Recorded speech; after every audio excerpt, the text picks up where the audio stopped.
Iran कह रहा है कि अब तो भाई हम इजराइल को सबक सिखा करके रहेंगे। 300 बिल्कुल एक सबक साथ सिखाया, 300 मिसाइलें फेंकी और वो भी वो एंटी डोप्स होते हैं, आयरन डोम्स एंटी मिसाइल, वो वही आतिशबाजी में बराबर हो गई। और यहाँ वाले कह रहे हैं ओए इजराइल पे हमला हो गया, इजराइल पे हमला हो गया।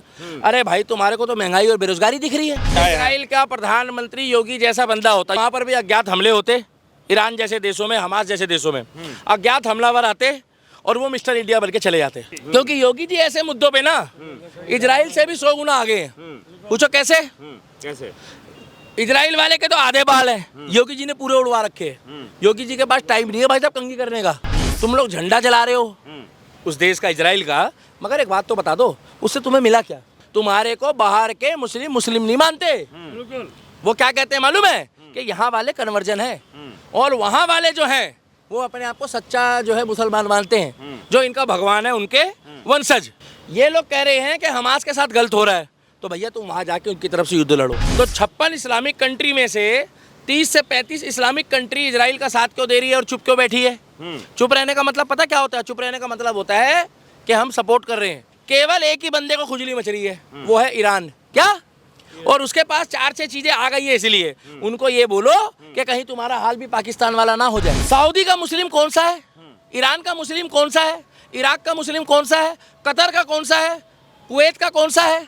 तुर्की का मुस्लिम कौन सा है? तो ये पहले खुद बटे हुए हैं आपस में। मैं बताऊं क्यों? ये खुद बिजनेसमैन है। क्या? और जो लोग अब की बारी आगे आके इजराइल का विरोध कर रहे हैं, उनका झंडा जला रहे हैं, इजराइल के बारे में अब शब्द बोल रहे हैं, तो यही समय है छटनी करने का। मोदी जी को उनकी फोटो निकाल लो, उनकी वीडियो निकाल लो और उनका आधार कार्ड जो है ना उस पर चेक कर लो कि कौन कौन लोग थे, टिक कर लो। नमस्कार, मैं अंजनी कुमार। इजराइल जो है इतने दिनों से आतंकवाद के खिलाफ और मानवता के लिए युद्ध लड़ रहा था।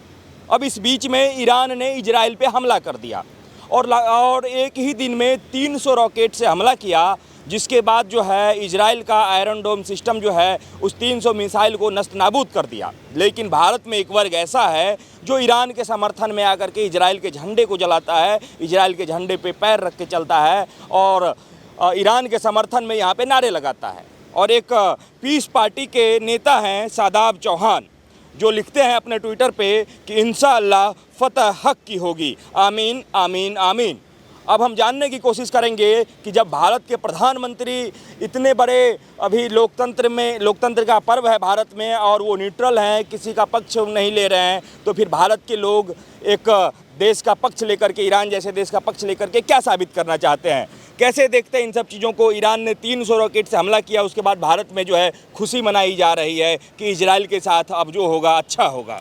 देखिए, जय श्री राम, जय हिंद, मैं दिल्ली का दीपक, हिंदुस्तान जिंदाबाद। सबसे बड़ी बात यह है कि इजराइल जो कर रहा है, इजराइल के साथ पहले गलत हुआ, तो इजराइल सत्य के लिए अगर लड़ाई लड़ रहा है और अगर वो गलत है तो 56 इस्लामिक कंट्री में से 30 से 35 इस्लामिक कंट्री इजराइल का साथ क्यों दे रही है और चुप क्यों बैठी है?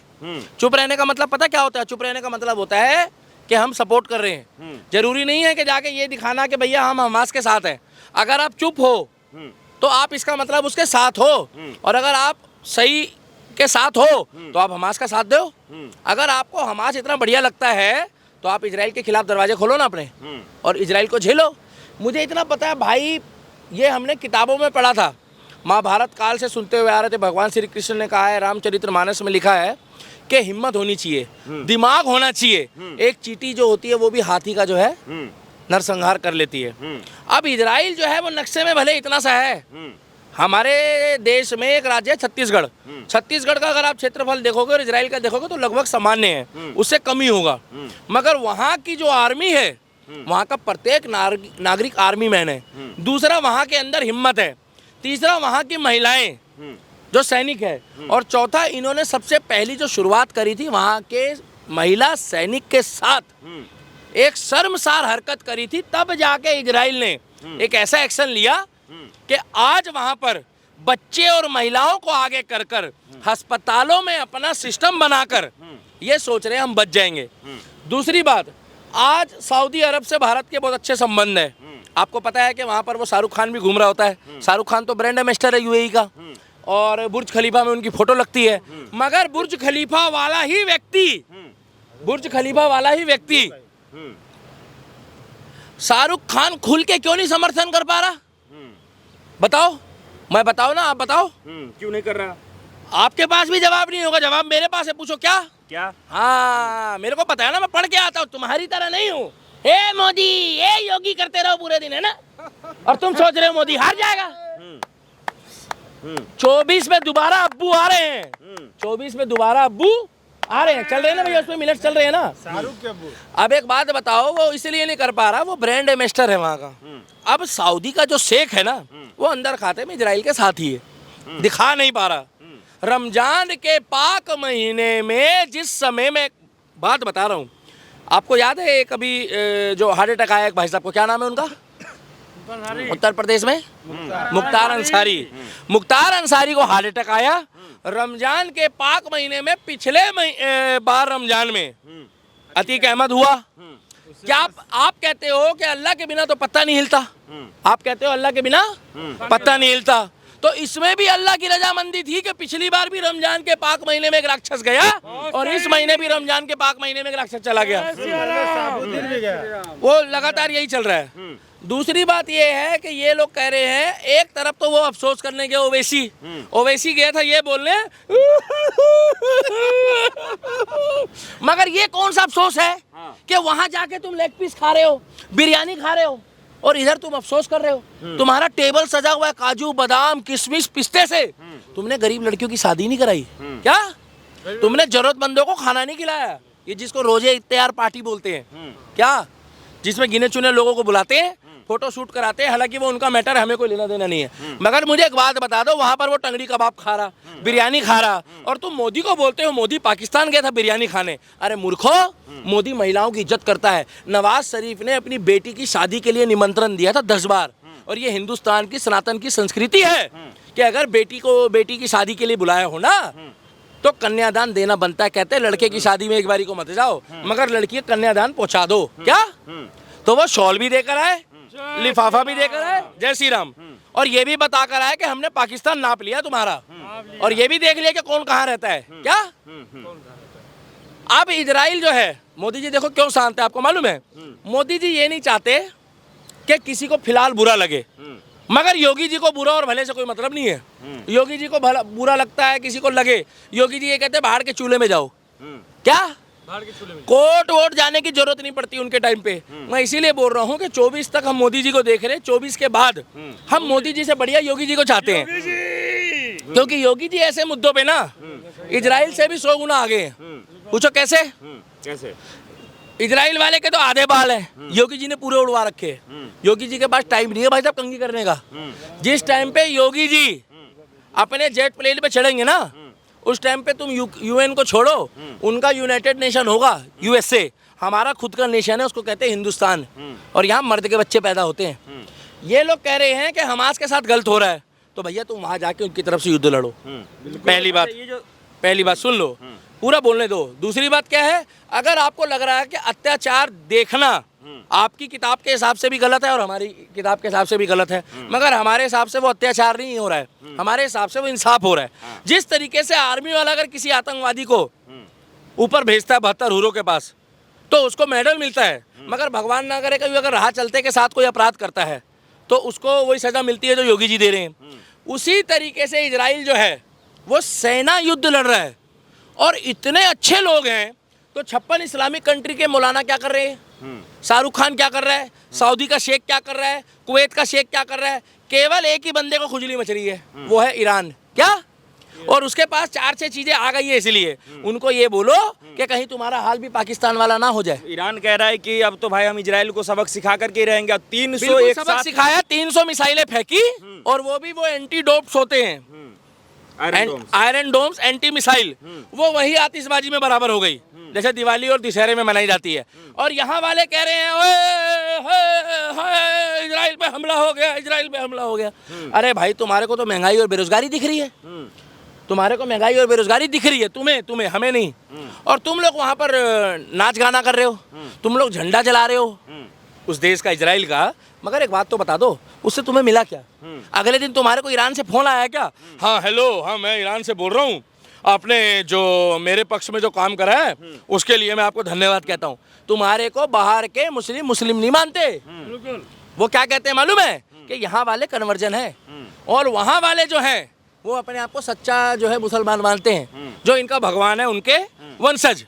तो मुझे एक चीज समझ नहीं आती है कि साथ वाले के घर में लड़का होता है तो खुशी ये मनाते हैं क्या, मगर जब योगी जी कोई काम करते हैं तो ये कहते हैं कि भैया हम विधवा विलाप करेंगे। पहले तो मैंने सुना था भगवान ना करे औरत विधवा होती, अब तो आदमी विधवा हो जाते हैं। पूछो कैसे? कैसे? इधर बताओ वो मारा गया अतीक अहमद, तो इधर आदमी कह रहे हैं कि भैया मेरी वो उजड़ गई, जिंदगी उजड़ गई। अबे तेरी कहाँ से जिंदगी उजड़ गई भाई? उजड़ती तो औरत की है। इधर ये मारा गया मुख्तार अंसारी, तो आदमी कह रहे हैं कि मैं कुछ तो मुसलमान कुछ मोमडन ऐसे थे यहाँ पर भारत में जो भाई साहब अपने बाल मुंडवा के घूम रहे। और मजे की बात सुनो, उस दिन बारिश भी हो गई, सर मुंडाते ही ओले पड़ गए। योगी जी ने कहा था ना कि मई और जून में भी भैया सर्दी वाला एहसास दिलवा देंगे। अब ये भी मत बोलना कि ये मोदी जी ने करवाई है बारिश। भैया मुझे एक चीज समझ में नहीं आती है, पूरे वर्ल्ड में जहाँ जहाँ झगड़ा चल रहा है 4 जगह, पाकिस्तान के अंदर सर्वजीत के ही अपराधियों को आज से 2 दिन पहले योगी जी के स्टाइल में फिरकी ली गई।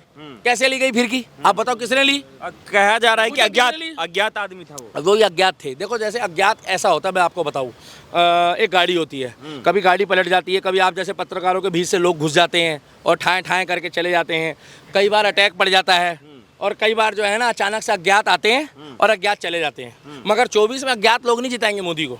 क्या 24 में भारत की जनता ही जिताएगी। और अब की बारी तो 100 करोड़ हिंदुओं के साथ साथ मुस्लिम भी कह रहे हैं आई वॉन्ट अ मोदी। क्या? और कुछ लोग तो जाप कर रहे हैं, अपने अल्लाह मोहम्मद पैगंबर को याद करके कह रहे हैं कि अब की बारी मोदी आएगा। अब ये बता दो कि वो मुस्लिम कौन से हैं जो मोदी का विरोध कर रहे हैं और जो वो मुस्लिम कौन से जो मोदी का पक्ष कर रहे हैं। सऊदी का मुस्लिम कौन सा है, ईरान का मुस्लिम कौन सा है, इराक का मुस्लिम कौन सा है, कतर का कौन सा है, कुवैत का कौन सा है, मुझे बताओ। पाकिस्तान का मुस्लिम कौन सा है, और आपका भगवान भला करे वहाँ का तुर्की का मुस्लिम कौन सा है। तो ये पहले खुद बटे हुए हैं आपस में। मैं बताऊं क्यों? ये खुद बिजनेसमैन है। क्या बाप बड़ा ना भैया, इनकी नजरों में सबसे बड़ा रुपया है। नहीं यकीन आ रहा तो चेक कर लो। आज ये भगवान ना करे, मैं बता रहा हूँ, अगर ये इजराइल का विरोध करना शुरू कर देना तो इनकी अर्थव्यवस्था डाउन हो जाएगी। कौन? ये आपके दुबई उबई वगैरह। भाई साहब इन लोगों को केवल जो है ना करेंसी से मतलब है। क्या? और आज अमेरिका चाहे कुछ भी बोल ले, मगर उसको इतना पता है कि मोदी जी का निर्णय वर्ल्ड में सर्वप्रथम होगा। क्योंकि रशिया भी कहता भारत कुछ बोलो यूक्रेन युद्ध में, इधर इजराइल का हुआ हमास से तो बोला भारत कुछ बोलो। मोदी जी अंदर खाते में ये तो कह देते शांति रखो, मगर पीछे से मीटिंग खत्म होने के बाद कह देते हैं कि दुश्मनों को छोड़ना मत। वो अलग टाइप के आदमी। अच्छा, तो देखो प्रेस मीडिया के आगे तो बोलना पड़ता है। नहीं, ईरान जो हमला किया है उसको सही मानते हैं या गलत मानते हैं? क्या इजराइल को जो है अब भुगतना पड़ेगा या फिर ईरान को भुगतना पड़ेगा, कैसे देखते हैं? नहीं भाई साहब, भुगतना किसी को नहीं पड़ेगा। जिसका दोस्त नरेंद्र दामोदर दास मोदी हो वो कभी नहीं भुगत सकता। इजराइल का दोस्त कौन है मालूम है? हिंदुस्तान। और जो लोग अब की बारी आगे आके इजराइल का विरोध कर रहे हैं, उनका झंडा जला रहे हैं, इजराइल के बारे में अब शब्द बोल रहे हैं, तो यही समय है छटनी करने का। मोदी जी को उनकी फोटो निकाल लो, उनकी वीडियो निकाल लो और उनका आधार कार्ड जो है ना उस पर चेक कर लो कि कौन कौन लोग थे, टिक कर लो। उसके बाद अगला उनको एक मौका दो योगी जी के आते तक। अगर योगी जी के आते तक उनको मौका मिला तो ठीक है, नहीं समझ में आया ना उनको तो भाई साहब बुरा मत मानना, उनको फिर हमास भेज दो। मेरा तो मानना है। आपको क्या लग रहा है कि भेज दो? ईरान जैसे देश के सामने इजराइल टिक पाएगा? भाई साहब ये जो ईरान है ना, ईरान जैसे ही 56 इस्लामिक कंट्रियों के बीच में है इजराइल। क्या कोई आगे से आ जाए ना भाई साहब, आता है इजराइल के आगे? नहीं आता है, क्योंकि इजराइल के नागरिक नहीं है, इजराइल का प्रत्येक नागरिक आर्मी वाला है। क्या प्रत्येक नागरिक आर्मी वाला? अब पता लग जाएगा कि दूध का दूध और पानी का पानी। अच्छा, योगी आदित्यनाथ को का कॉपी जो है बाहर के देशों में कई बार देखा गया, वहाँ बुलडोजर का नीति हो या फिर और दूसरे बात हो, हर जगह किया जाता है। तो क्या लग रहा है इजराइल में कई लोग कह रहे हैं कि इजराइल का प्रधानमंत्री अगर योगी आदित्यनाथ होते तो कुछ सिस्टम कुछ और होता। अभी भी योगी आदित्यनाथ को लेकर के चर्चा है। इजराइल का प्रधानमंत्री योगी जैसा बंदा होता, योगी जी तो खैर हम देंगे नहीं। उत्तर प्रदेश वाले तो अभी तो उत्तर प्रदेश से ही हम भारत में नहीं ला सकते उनको। भारत उत्तर प्रदेश एक ही बात है, मगर मुझे एक बात बता दूं, उत्तर प्रदेश वाले प्रधानमंत्री बनने में भी अभी लोचा होगा, क्योंकि उत्तर प्रदेश वाले कभी नहीं देंगे, क्योंकि वो भी तो संभालना है ना 30 करोड़ की आबादी को, 25 करोड़ की। मगर मेरे को एक बात बता दो, इजराइल में अगर वो होते या उनके जैसा होता तो बुरा मत मानना। जिस तरीके से सरबजीत के करने वालों को अज्ञात लोग मार के चले गए, उसी तरीके से वहां पर भी अज्ञात हमले होते। ईरान जैसे देशों में, हमास जैसे देशों में अज्ञात हमलावर आते और वो मिस्टर इंडिया बन के चले जाते। खोजते रहो बाद में। मिस्टर इंडिया जानते हो, पिक्चर देखी है, हाथ में गैजेट लगाओ, बटन दबाओ, बंदा गायब। देखी थी, अमरीश पुरी की सिट्टी सिट्टी गुल कर दी थी। तो अमरीश पुरी कौन है अभी उसमें मालूम है? कौन है? ये आपका हमास, ईरान। और मिस्टर इंडिया कौन है? आप पूछो ना, तेज पूछो। कौन है? इजराइल।